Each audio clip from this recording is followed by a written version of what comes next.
Donc je me retrouve coincé dans les graviers. La course n'a même pas encore commencé. C'est le tour de mise en grille. Et je suis dans les graviers tout seul. Là, tu te sens vraiment seul. Et là, je dois annoncer à mon ingénieur à la radio, les gars, je me suis sorti, quoi. The Muse, mec. The Muse. Bonjour à tous, bienvenue dans The Muse Podcast, épisode 5 déjà. Épisode 5, bon, je pense que c'est l'épisode 5.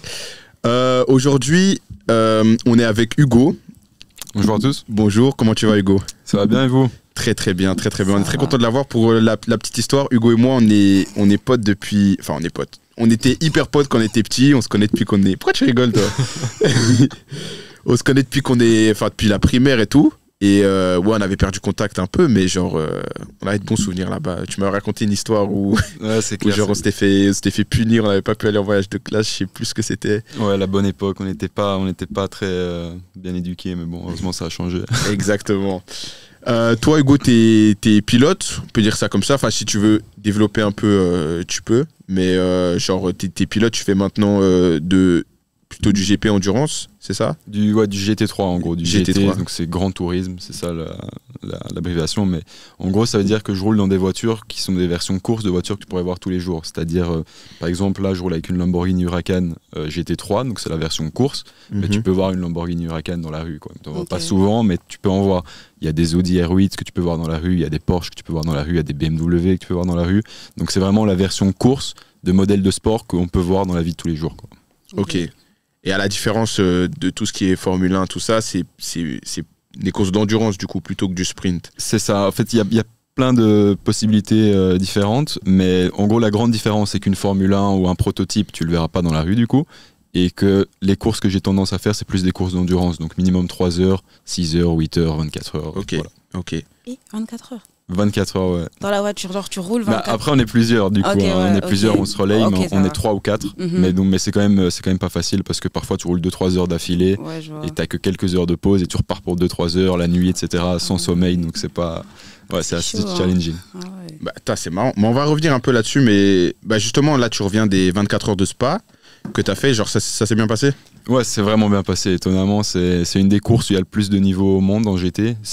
C'était la 100e en plus. C'était la 100e, ouais, c'était le centenaire. Moi, c'était ma première participation à Spa. Donc, c'était assez stressant en tant que Belge parce que, comme je disais, c'est vraiment une grande course. Il y a énormément de niveaux, beaucoup de pilotes pro. Donc j'étais assez, pas stressé, mais bon, j'avais quand même un peu d'anxiété. Mais ça s'est super bien passé d'un point de vue personnel, d'un point de vue team aussi. Tellement bien qu'au final, notre résultat final, qui est vraiment bon, peut paraître comme une déception parce qu'on se battait vraiment aux avant-postes toute la course et puis au final on finit que 15e au général et 2e de catégorie, donc on fait un podium, je termine 2e dans ma catégorie, donc ce qui est vraiment cool et vraiment le but, mais on s'attendait pas à être tellement performant qu'en fait on aurait pu faire peut-être un top 5 au général et premier de catégorie, quoi. Waouh, incroyable. Et donc ça c'était ta première participation au GP de Spa. Mais tu avais déjà fait Le Mans il y a 2 ans? C'est l'année dernière. L'année dernière. C'était la première fois à Spa et j'avais pu faire Le Mans l'année dernière. Ok. Et genre tu sens que le fait que ce soit en Belgique, c'est vraiment différent comme ambiance en tant que Belge? Surtout en tant que Belge, c'est ça. Ouais. Il y a toute ma famille, mes amis qui peuvent venir me supporter. Et puis c'est surtout une course, tu vois, que j'ai l'habitude d'aller voir tous les ans depuis que je suis tout petit. Ouais. Et j'en rêve, tu vois, à chaque fois, j'allais regarder cette course en tant que spectateur. Donc d'un an à l'autre, de passer en tant que pilote, de passer de l'autre côté et d'être là devant tous tes potes en tant que Belge, pouvoir représenter ton pays, c'est sûr que c'est une grande fierté. Ouais. Ok, franchement, trop cool. Avant de rentrer un peu dans le vif du sujet, Anne, je réalise, je t'ai même pas introduit, mais du coup, Anne, ici, elle a un regard un peu plus novice sur ce que tu fais. Enfin, moi aussi, en vrai, hein, genre, on n'est pas 2 professionnels et tout, mais on va essayer de comprendre un peu tout ce que tu fais, tout ça. Avant de commencer vraiment dans le vif du sujet, on a un petit jeu à te proposer. Très simple. En gros, on te pose des questions un maximum et tu réponds en 1 minute. Tu réponds au plus de questions que tu peux. Ça va. Tu peux développer si tu veux. Tu peux répondre juste oui, juste non si tu le sens. C'est comme tu veux. Ça va? Est-ce que tu veux lire les questions ou tu veux que moi je les lise? Je veux bien les lire. T'as un chronomètre? J'ai un chronomètre, ouais. Je vais les lire. Alors, tu me dis quand c'est bon? Attends, ouais, une petite seconde. Là, c'est la course. Vas-y, là, j'ai l'habitude. Ah ouais, faut être performant, là. Là, c'est pas de l'endurance, là. Là, c'est sprint. C'est le sprint de ouf, là. Ok. Ça va, il n'y a pas beaucoup de questions. Non, il y en a pas beaucoup. Tu peux peut-être les finir avant, mais en vrai, on a fait un test avec mon frère tout à l'heure. Et je pense que si tu arrives à toutes les faire, franchement, t'es vraiment chaud. Vas-y. Prêt ? Let's go. À quel âge tu as eu ton permis? 18 ans. Quelle course tu rêves de gagner? 24 heures du Mans. Ton pilote préféré, toutes catégories confondues? Ouh, ça c'est dur. Je vais dire un nom, mais vous connaissez pas, c'est Philippe Albuquerque. Ouais, je connais pas. Devrait-on avoir des sports moteurs aux Jeux Olympiques? Oui, c'est en train de se développer d'ailleurs, on peut en parler après. Ok. Ta victoire la plus marquante? Road tout le Mans, je pense. Ok. Tu t'es déjà fait flasher? Bien sûr, souvent. La meilleure voiture dans laquelle tu as couru? LMP2, c'est un prototype. Ok. Est-ce que Spa-Francorchamps est le plus beau circuit du monde? Oui, sans doute. Boîte manuelle ou boîte auto? Manuel. Ta voiture de rêve? La nouvelle Lamborghini Revuelto, j'ai vraiment envie d'essayer. Est-ce que tu as déjà fait un accident? Si oui, et en course ou pas genre? J'ai déjà eu quelques accidents, mais que en course, jamais sur la route. Ok. Je touche du bois. Tu joues à des jeux racing, pardon. Ouais. Stop. Ah Il en restait pas quand même il répondre. manquait 2 questions. Ah, genre. dommage. Tu étais presque. Je peux les lire. Mais tu peux quand même répondre à celle-là. Tu joues à des jeux. Ouais, j'aime pas trop la formulation parce que du coup, pour nous, c'est plus de l'entraînement, tu vois, c'est vraiment le sim racing, du coup, c'est des simulateurs. Ok. Ouais. J'en ai un à la maison qui est assez pro, mais il y en a d'autres, vraiment des vrais simulateurs professionnels où on peut aller. Et ça, c'est vraiment un outil qui nous permet de nous préparer parce que du coup, la technologie aujourd'hui est tellement haute que ça simule et ça nous permet de nous entraîner en fait avant d'aller sur un circuit. Ok. Par exemple, si tu n'as jamais été roulé sur un circuit, tu peux aller dans le simu et Mhm. tu apprends déjà les points de freinage, les trajectoires et tu apprends beaucoup de choses que quand du coup, tu arrives sur le circuit réel, tu arrives beaucoup mieux préparé, quoi. C'est un peu ça. The Mule. Là, tu viens de sortir des 24 heures de Spa. Avant, tu avais fait les 24 heures du Mans. Ça veut dire que maintenant, tu t'orientes vraiment plus vers des courses d'endurance. Qu'est-ce qui fait que, justement, tu t'orientes plus vers des courses d'endurance plutôt que des courses de sprint? Moi, mon rêve, ça a toujours été de gagner les 24 heures du Mans, les 24 heures de Spa, plus les courses d'endurance. J'ai suivi la trajectoire de la monoplace, donc ça, c'est la filière Formule 1, on va dire, donc Formule 4, Formule 3, Formule 2 pour essayer d'arriver en Formule 1. J'ai été jusqu'en Formule 3, presque jusqu'en Formule 2. Mais donc, mon rêve d'aller en Formule 1, objectivement, il est plus possible. Et donc, la deuxième catégorie la plus prestigieuse, on va dire, après la Formule 1, c'est le championnat du monde d'endurance. Donc, c'est un championnat qui a 8 compétitions par an, que des courses d'endurance, et dont les 24 heures du Mans. Et donc c'est plus, l'idée c'est de devenir un très bon pilote d'endurance pour arriver à rejoindre ce championnat-là en tant que pilote professionnel, et donc prendre l'habitude des courses d'endurance. Parce que sur les courses sprint, c'est beaucoup plus simple, tu as beaucoup moins de choses à gérer. Dès que tu fais des courses d'endurance, tu dois apprendre à gérer la dégradation de tes pneumatiques. Par exemple, tu dois savoir gérer tes pneus sur 1 heure ou 2 heures. Tu dois savoir gérer la gestion de ton carburant, la gestion du trafic. Il y a plein de choses qui sont vraiment très spécifiques aux courses d'endurance. Et du coup, je pense que c'était le bon choix d'aller le plus tôt possible pour commencer à faire cet apprentissage-là le plus tôt possible, être prêt le plus tôt possible pour avoir un contrat pro. Ok, mais dans l'idéal, en fait, ta première vocation, c'était plutôt genre la Formule 1 et tout ça. Ouais, en soi, comme tous les pilotes, tu vois, tous les jeunes pilotes, actifs. tout le monde regarde la F1, surtout maintenant, ça a explosé un peu avec Netflix, ils ont fait une série et tout. Et c'était tous notre rêve quand on était petit en karting d'être pilote de Formule 1. Mais pilote de Formule 1, t'en as 20 dans le monde et c'est très politique. T'as plein de pilotes qui sont meilleurs que ceux qui sont en Formule 1 et qui iront jamais en Formule 1 parce qu'ils n'ont pas l'argent, parce qu'ils n'ont pas les contacts. Donc, C'est un truc en mode, c'est pas au talent, entre guillemets. Ben, Si, mais. il n'y a pas que ça. Ok, Disons, il ouais. n'y a pas que le talent, Ok, j'ai compris. malheureusement. Donc, Ouais. donc voilà, ça c'est un rêve. Puis il y a eu le Covid. Pour un point de vue perso, j'étais plutôt bien parti. Puis il y a eu le Covid et tout. Enfin Ouais. bref. Donc voilà, donc maintenant, en endurance, si tu as le talent, ça reste vraiment compliqué parce que c'est un sport voilà, qui coûte beaucoup d'argent, encore une Ok. fois. Mais tu as plus de chances d'y arriver qu'en Formule 1. Waouh, franchement, je pensais pas que ça c'était genre aussi politique. C'est un peu dommage, non? C'est un peu triste Ouais, que. Ouais, mais ça soit- c'est par exemple en Formule 1, un très bon exemple, c'est qu'il y a beaucoup de fils de milliardaires qui finissent pilotes de Formule 1 parce que papa a racheté l'écurie, tu vois, par exemple. Ah ouais. Et donc, au final, ils sont bons et ils ont vraiment un bon niveau, mais ils ont aussi ils ont atteint ce niveau-là parce que depuis qu'ils sont petits, ils s'entraînent plus que tout le Ouais, monde, c'est ils ça. roulent dans les meilleures équipes, ils ont des coachs à je sais pas combien la journée, et t'as les pères qui financent tout le meilleur contexte Ouais. et qui en plus achètent un team derrière qui place leur fils. Mhm. Donc ça c'est l'exemple. Après, heureusement, il y en a encore quelques-uns, mais peut-être 1% qui arrivent sans ça, mais c'est de plus en plus rare. Ah ouais, ok. Ah, il Mais est pour bien. le karting, toi t'avais fait tes débuts en karting. C'est ça. Je me souviens quand on était à l'école à l'ancienne, tu ratais des jours de cours et tout pour partir en karting. C'est quoi, genre, les différences entre ce type de karting-là que toi tu faisais et le karting que nous on peut faire tous les jours Ouais, ça n'a rien à voir. Le karting où on peut aller tous ensemble, ça c'est plus du karting amateur pour s'amuser Ouais, entre c'est ça. potes. Tu vois, c'est quand même cool parce que tu as quand même des sensations, c'est sympa à faire. Le karting que je faisais à l'époque où on se connaissait, c'était vraiment du karting, donc 2 temps, donc c'est pas le même moteur. Ça va beaucoup plus vite, c'est des châssis de compétition et c'est vraiment que des jeunes pilotes qui ont pour ambition de devenir pilote. C'est ça, Ah ouais, en gros, la ok. différence. C'est juste la différence entre un truc amateur et pro, quoi. C'est Yep. comme si on se disait, on fait un foot dans la cour, et puis t'as un vrai joueur de foot qui est dans un club et tout. Enfin, en gros, c'est ça. Ouais, ok. Mais genre, il n'y a pas de. En fait, le karting comme ça, c'est entre guillemets une sorte de préparatoire pour une carrière de pilote C'est pour ça. la suite. Il n'y a pas de gens qui. Enfin, si, peut-être, en fait, c'est la question que je vais te poser. Est-ce qu'il y a des gens qui restent dans le karting et qui, à 30 ans, ont une carrière de. Ouais, c'est rare parce que la majorité des pilotes, on utilise plus le karting parce que c'est la meilleure école pour te former sur plein de choses différentes. T'es un peu obligé de passer par là. La majorité, tout le monde passe par là, presque tout le monde. Mais il y en a qui restent en karting et qui deviennent pilotes pro de karting, quoi. Mais c'est plus rare parce que tout le monde a l'ambition d'un moment de faire le step, de passer en ok. voiture. C'est pas le plus prestigieux. Non. Selon moi, non. Après, si tu kiffes le karting et que tu peux. Ouais. Par exemple, il y a ça aussi. Il y en a qui sont très bons en karting. Ils vont faire des entraînements en voiture. Ils sont nuls. Ok.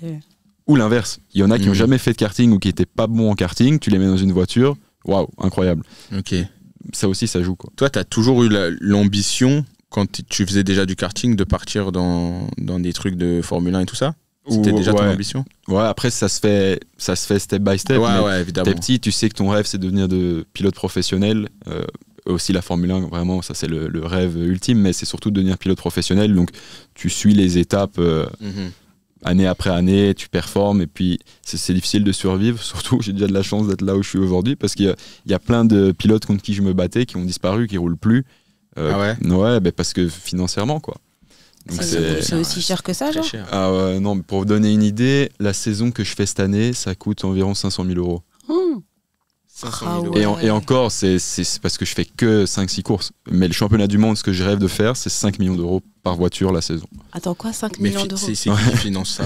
Ben justement, c'est ça qui est pas facile à comprendre. Mais en gros, tant que t'es pas pro, ou quand t'es semi-pro, la majorité du temps, c'est les pilotes qui doivent financer. C'est ça qui est fou. Et du coup, ben, les pilotes, on a des sponsors qui nous aident à financer Ouais. ça. Quand moi, j'étais en karting, c'était que des sponsors. Grâce, heureusement, à mon père notamment, j'avais pas mal de sponsors. Après, en karting, ça coûtait 50 000 euros. Ça reste énormément Ouais, d'argent, mais ouais. c'est pas les autres sommes dont on parle.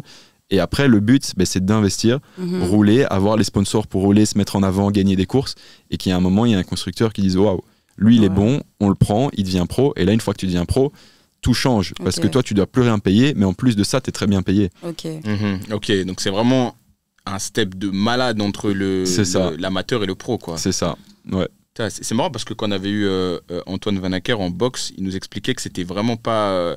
Enfin, la différence était assez minime entre la boxe amateur olympique et. Ouais, c'est ça. Enfin bref, c'était juste un petit parallèle entre les deux qui était assez marrant. Et du coup, en plus de ça, toi, tu t'es aussi lancé dans du coaching en ce moment. C'est ça. J'ai plusieurs questions par rapport à ça, mais genre, en mode, ça consiste en quoi le fait de coacher c'est quoi, tu coaches des jeunes? Ça dépend. Donc en gros, j'ai deux clientèles différentes. Donc soit tu as des jeunes qui ont 14-15 ans, plus ou moins comme moi quand j'ai commencé. Ok. Soit c'est ce qu'on appelle des gentleman drivers. Donc ça, c'est plus profil typique entrepreneur qui a bien réussi dans la vie, qui a les moyens de pouvoir se payer des courses, 45, 50, 60 ans, mais du coup qui est pas très bon, quoi. Du coup qui prend des jeunes pilotes pro pour essayer de les aider à progresser, quoi.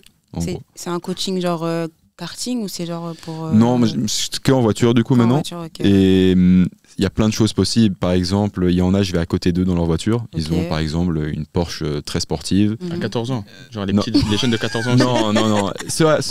Les jeunes, je vais pas à côté d'eux. Eux, c'est plus, j'analyse toutes leurs données. Donc, quand tu roules, t'as des caméras qui filment tout ce que tu fais, t'as des datas à la télémétrie et tout.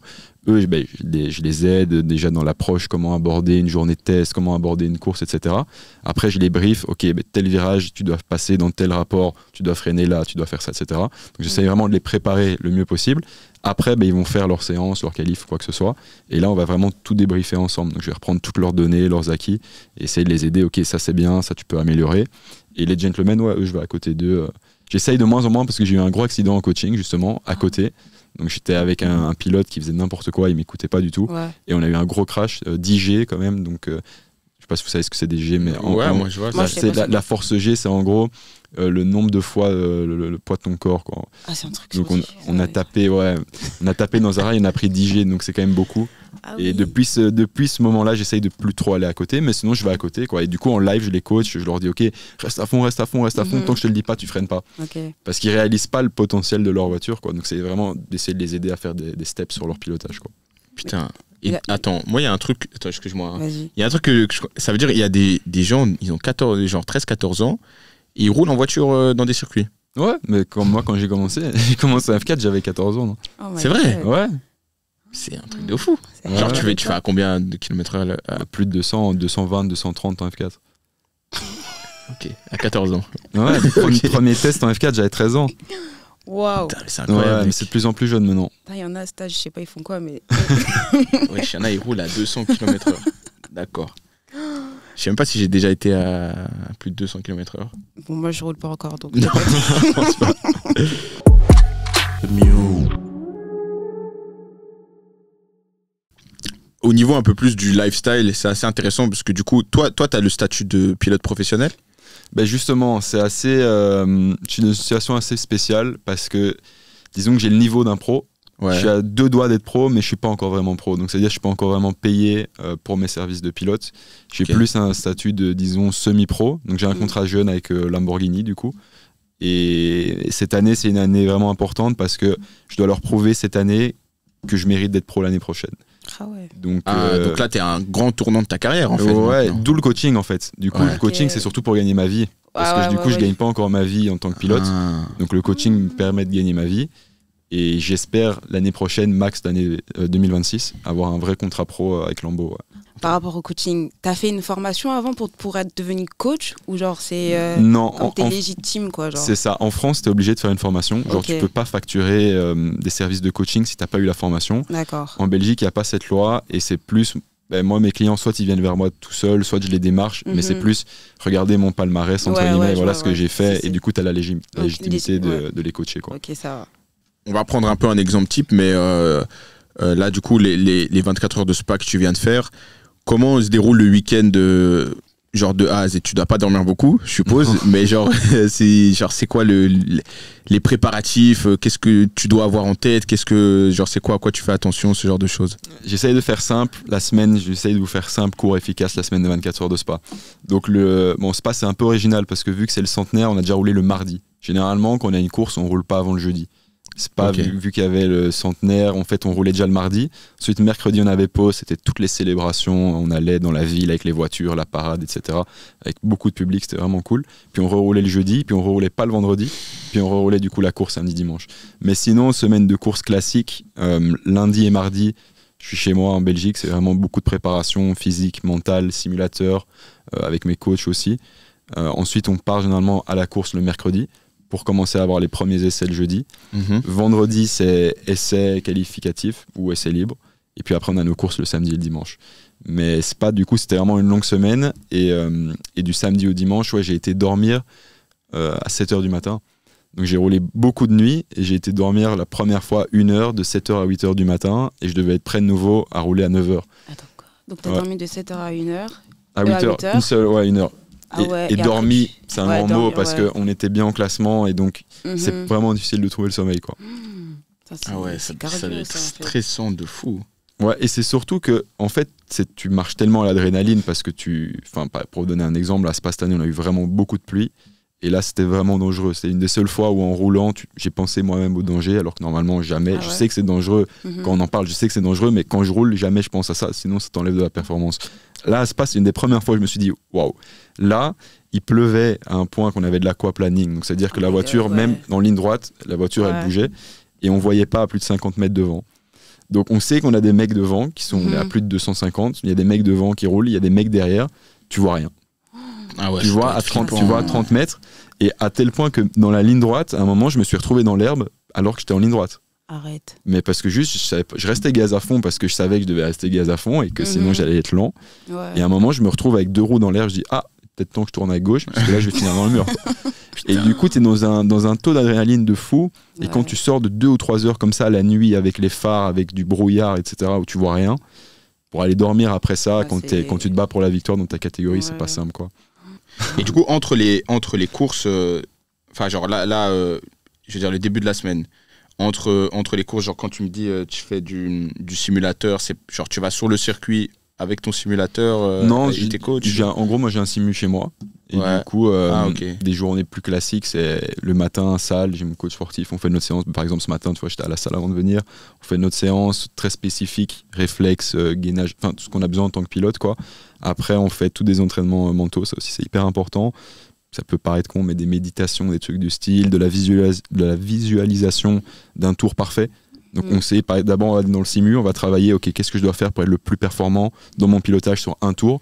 Et après on visualise ça pour essayer de le répéter dans notre tête. Moi c'est un truc qui m'aide beaucoup parce qu'après quand tu es dans la voiture, tu as l'impression de déjà avoir roulé en fait. Ouais. Donc tu as un gros Mhm. avantage. Et puis ouais, il y a plein de petits trucs qu'il faut gérer, les sponsors, les autocollants, la comptabilité, le team. Par exemple là je suis en train de gérer, je dois faire un nouveau siège. Donc on a des sièges moulés pour nous. Ok. Et là, mon siège dans la Lambo, du coup, j'ai pris 3 kilos, donc il marche plus. Ah, c'est vraiment en mode. Ouais, Attends, c'est vraiment pour 3 kilos, on doit changer le siège. Ouais, parce qu'il me serre trop aux jambes. Et du coup, j'aime pas quand je freine, j'aime pas la position Ah que ça. a. ouais. Du coup, là, je suis en train c'est vraiment de. hyper précis en fait. Ouais, comme, c'est avec. En fait, si vous voulez, c'est comme si vous aviez un gros siège. Et Ouais. après, on vient mettre une sorte de sac poubelle avec du produit chimique dedans. Mhm. Et ce truc vient se mouler sur ton corps. Et après, Ok. toi, t'as ton petit siège que tu mets dans le gros siège. Et chaque pilote a ça. Ah ouais, sympa. Ok. Et genre en mode, quand tu disais que tu faisais que t'allais à la salle et tout, genre tu travailles quoi et tout, parce que genre c'est pas. Du coup, nous, on va surtout travailler, par exemple, tout ce qui est réflexe. Ok. Du coup, ça, on a besoin pour prendre des bons départs, pour quand on est dans du trafic à 250, si jamais il y a quoi que ce soit devant, on doit être Mhm. réactif. Après, on va travailler beaucoup le haut du corps, D'accord.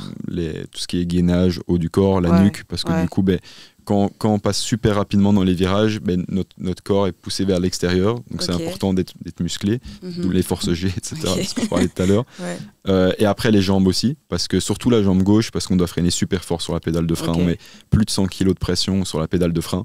Donc ça n'a rien à voir avec un freinage qu'on Ouais. roule sur la route où on est super soft, quoi. Mhm. Nous, à chaque fois qu'on arrive sur des gros freinages, on défonce la pédale. Et donc, si tu roules 30 minutes, ça va encore, mais quand tu Ouais. fais des 2 heures, 3 heures d'affilée, c'est bien d'être endurant et d'avoir la force pour pas commencer à avoir des crampes, quoi. Genre, Purée. ça dure combien de temps parfois tes séances d'entraînement à la salle? C'est pas super long, c'est 1h30 tous les jours, plus ou Ah moins. ouais, tous les jours. Ouais. Mhm. Et Purée. tu vas beaucoup à l'étranger aussi.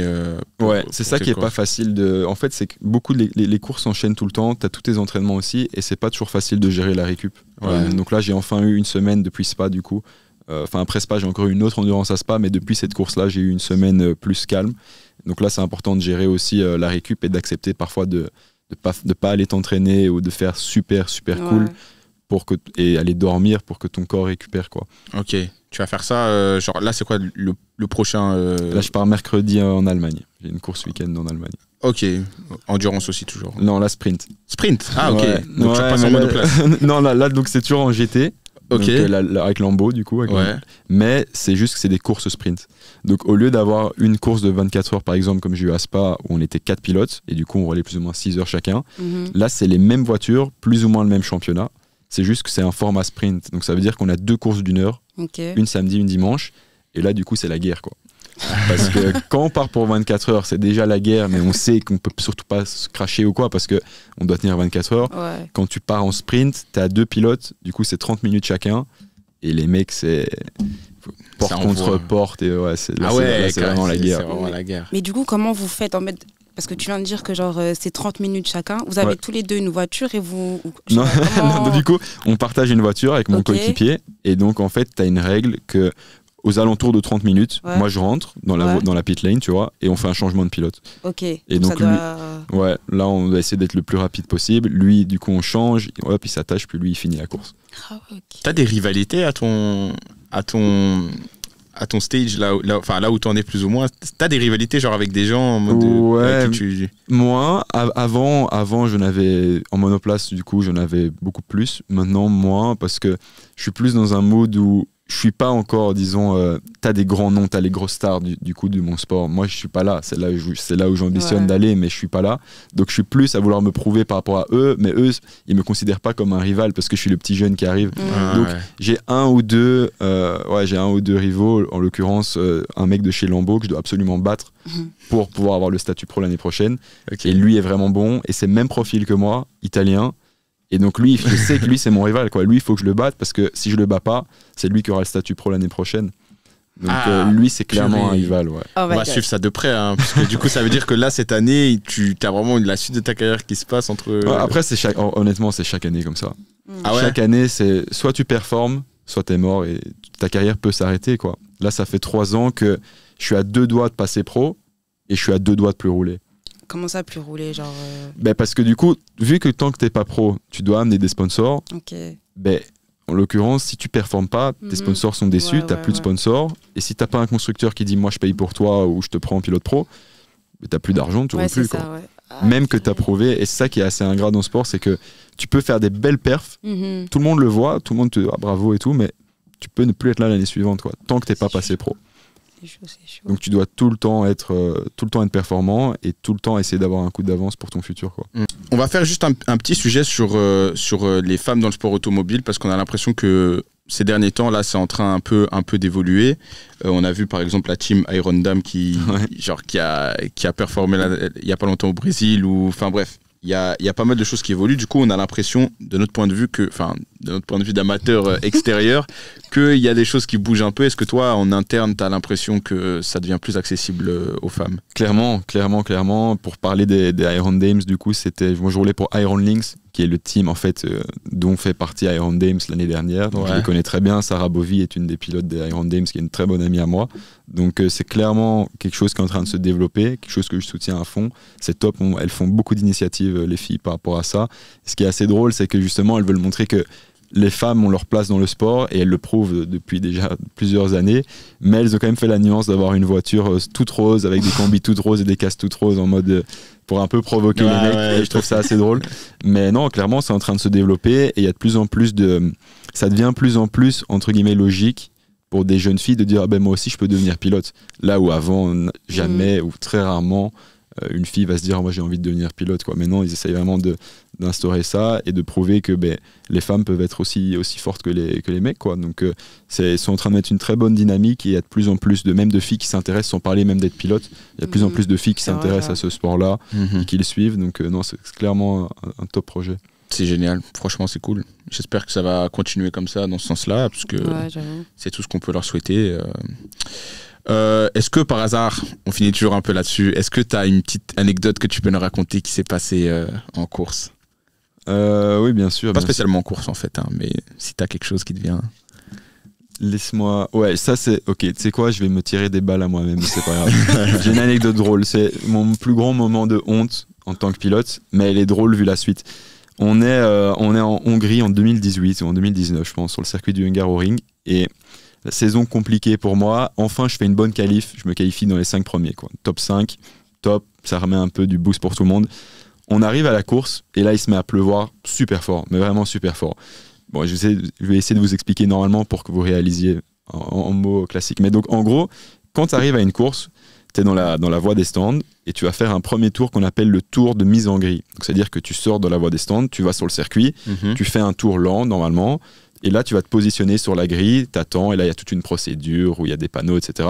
Ensuite, tu as le tour de chauve, et ensuite, tu as le départ de la course. Donc là, ok, le drapeau est vert, on peut faire le tour de mise en grille, mais du coup, il pleut super fort. Je sors, je roule tranquille, et en fait, je me sors tout seul. Je vais me planter dans les graviers, je fais un accident tout seul, sous la pluie, quoi. Donc, je me retrouve coincé dans les graviers. La course n'a même pas encore commencé. C'est le tour de mise en grille. Et je suis dans les graviers tout seul. Là, tu te sens vraiment seul. Et là, je dois annoncer à mon ingénieur à la radio, les gars, je me suis sorti, quoi. Donc ça, c'est un gros moment de solitude. Enfin bref, je leur dis. C'était là en mode bon, on va essayer de venir te chercher et tout. Moi je savais que c'était mort. T'as une règle que quand tu sors, t'es mort. S'ils viennent te chercher, mais tu peux plus prendre le départ de la course quoi. Arrête. Donc là j'étais là, non, on vient faire une de nos meilleures qualifs après une saison compliquée. Je me sors tout seul. J'attends, il y a des drapeaux jaunes pour prévenir les autres pilotes qu'il y a un accident devant et que c'est dangereux. Là, boum, t'as un autre mec qui vient se planter au même endroit que moi. Donc je me dis, oh yes, ça prouve que c'était dangereux. En fait, j'ai eu de l'aquaplaning, il y avait vraiment une grosse flaque d'eau. J'allais même pas vite, je roulais à du 50. Donc je dis, moi passe un peu moins pour un con, il y a un autre mec qui vient. Je me tourne, c'est genre le pire pilote du championnat, le mec qui est dernier. Quoi. Je me dis, ok, top, maintenant je parais encore plus pour un con en fait, parce que c'est le mec nul qui vient se planter avec moi. Double drapeau jaune, donc vraiment, là normalement, quand il y a double drapeau jaune, tu vas vraiment super doucement. Et là, il y a un troisième mec qui vient, et ce troisième mec-là, c'était le mec qui a gagné le championnat cette année-là, qui est Oscar Piastri, et qui est en fait maintenant un pilote de Formule 1 pour McLaren. Et donc ça, c'est l'anecdote drôle, c'est que du coup, je me suis retrouvé dans une petite camionnette, on était en train de se faire rapatrier à 3, avec du coup moi, Oscar et le troisième mec, et on s'est tous sortis avant même que la course commence, quoi. Et ce qui est drôle, c'est que du coup, lui maintenant est en Formule 1, et il est en train de vraiment réussir en Formule 1, quoi. Putain, c'est marrant ça. Mais quoi, genre, en mode, vous avez pas pu reprendre le départ de la course? Non, on était plantés dans les graviers. Ils sont venus avec un tracteur, ils ont mis nos voitures derrière une barrière et ils ont fait la course. T'as dû te faire défoncer par. Ouais, j'étais pas fier. J'étais pas fier. Oh my god. Putain. C'est les aléas de la vie. Hein. Ouais, ça arrive. Je suppose que c'est qu'une anecdote nulle parmi beaucoup d'autres. Ouais, non, c'est ça. Je te dis, j'ai choisi celle où je me passe un peu pour un con, mais c'est drôle. Ok. Avant de terminer, comme mot de la fin, on aimerait bien que tu nous donnes un peu. Pour toi, qu'est-ce qui ferait un bon pilote? Je pense que c'est beaucoup, et on s'en rend compte surtout là dernièrement, c'est beaucoup le mental en fait. Tu dois savoir si c'est vraiment ça que tu veux, parce que ça met beaucoup de pression, d'où avec les sponsors, etc. Il y a une grosse pression à gérer. Et puis après, c'est une question difficile, hein. Mais je pense qu'il faut savoir rester calme dans toutes les situations. Tu te retrouves parfois dans des situations vraiment sous pression parce que tu te bats pour des gros enjeux. Comme je dis, tu roules à des vitesses vraiment rapides et tu as des mecs derrière qui te font des appels de phare pour essayer de te déconcentrer et tout. Donc je pense pour moi un bon pilote, c'est quelqu'un qui sait gérer ses émotions, qui sait rester calme, qui sait ce qu'il veut, qui est déterminé et qui abandonne pas. Parce que comme on en parlait, tu as des up and down dans ta carrière, tu as des moments où ça va très bien et d'autres moments où c'est plus compliqué et tout peut s'arrêter. Et dans ces moments-là, il faut avoir le mental et continuer d'y croire et de pousser dur. Donc je pense que c'est surtout une grande partie mentale, ouais. Eh ben franchement, c'est une super réponse. J'aime beaucoup. Mais du coup, voilà, on arrive à la fin. Franchement, merci d'être venu un peu témoigner. Avec plaisir. Avec nous, c'était vraiment une très bonne discussion. J'ai l'impression que tu as déjà fait ce genre de format, non? Ouais, tu as l'air à l'aise. On voit que tu connais ton pitch, quoi. Vraiment. Il a bien expliqué. J'ai l'impression que tu passes tes journées à expliquer à des amateurs ce que tu fais. Le coaching, ça aide. Ah, tu m'étonnes. Ben, en tout cas, c'était super épisode. Je suis très content. Et voilà, on se retrouve la semaine prochaine pour un prochain épisode. Yes, sir. Salut. Bye bye. Au revoir. The Muse, mec.